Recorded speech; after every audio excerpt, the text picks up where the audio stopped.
Réfugié, Claude Issiard, bonjour. Vous êtes journaliste, vous êtes présentateur de l'émission Couleur Tropicale sur RFI, émission diffusée tous les soirs à 22h10 du lundi au vendredi. 22h10, c'est heure de Paris. La semaine dernière, ici même, et dans votre radio, j'imagine, à la fois RFI et à Tropic FM, vous avez parlé de ce qui s'est passé et du reportage de CNN sur la vente d'esclaves au Libye. Je dis bien une vente d'esclaves, hein, n'ayons pas peur des mots. On en a beaucoup parlé ici, j'en suis très très heureux. Rassemblement ce week-end à Paris. Oui. Beaucoup de monde, Oui. hein, Claude Issiard, et une colère qui monte, qui grandit. Une colère qui fait écho justement, vous savez, ces populations afro de France et toutes les femmes et les hommes épris de justice. Cette colère, elle s'explique aussi par la condition de certains dans notre pays, de discrimination. Et cet épisode-là d'esclavage, alors certains emploient la terminologie d'esclavage moderne, ce sont deux mots qui ne vont pas ensemble. L'esclavage n'a rien de moderne. Oui, oui, c'est l'esclavage, c'est l'esclavage. Exactement, exactement. Et donc, effectivement, cette colère s'est exprimée. Pourquoi ? Et je voudrais juste dire tout d'abord ici que ce n'est pas un combat de noirs contre blancs, de noirs contre arabes. Ce sont des femmes et des hommes qui ont décidé que l'injustice ne pouvait plus perdurer. Nous sommes là face à des crimes contre l'humanité. Et notre monde s'est doté de lois, de règles pour punir cela.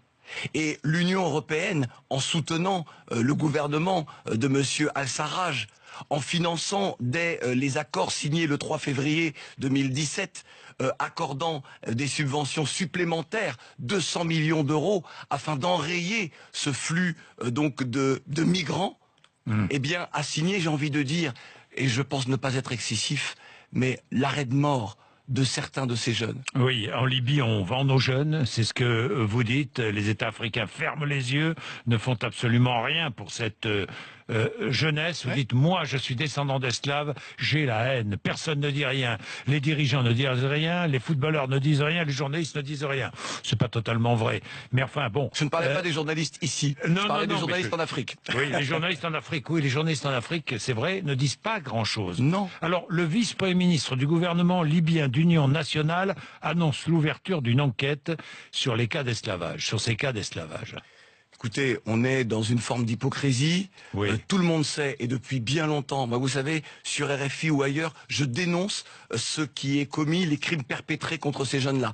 On voit ces bateaux donc traverser celles et ceux qui malheureusement périssent en mer, mais nous savons que les milices, que les groupes armés, et cela depuis la chute de Kadhafi, tuent les jeunes africains d'Afrique subsaharienne dans le désert. Oui, cela fait plusieurs années que l'on entend parler de trafic d'êtres humains, donc si évidemment en Libye. Donc si vous voulez diligenter une enquête pour savoir si, tout le monde sait. Et les autorités libyennes savent... Mais pourquoi est-ce qu'on ferme les yeux? Parce qu'on ne veut pas de ces réfugiés chez nous?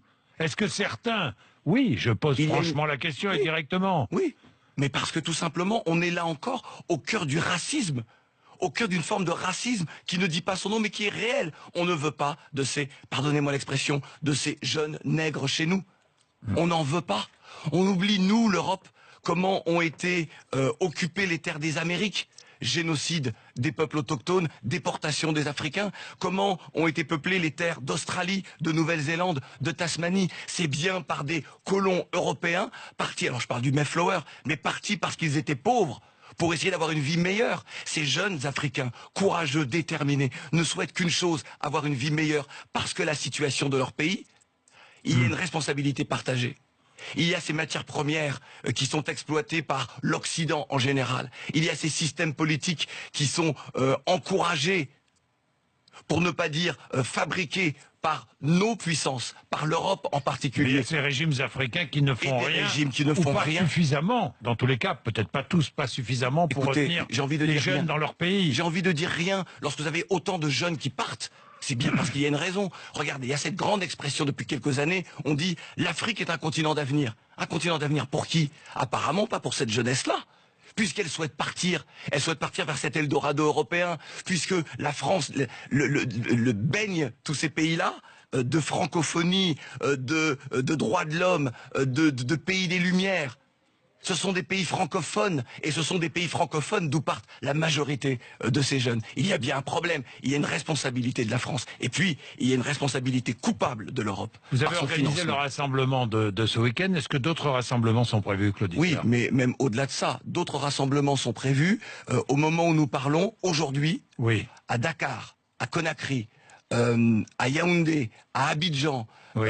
des rassemblements seront organisés afin justement, enfin, que cette jeunesse africaine puisse s'exprimer. Et puis, nous n'excluons pas, nous, d'aller devant les instances judiciaires internationales. Parce que la responsabilité de l'Europe dans cette question-là, qui a financé, savait ce qui allait se passer. Parce que tout le monde sait ce qui se passe depuis longtemps, eh bien, il n'est pas exclu, eh bien, que nous ne demandions pas devant les instances, encore une fois, internationales, avec les Nations Unies, bien que des sanctions soient prises, en tout cas, que l'on pose la question parce que nous sommes là, encore une fois, je le répète, face à des crimes contre l'humanité. Merci.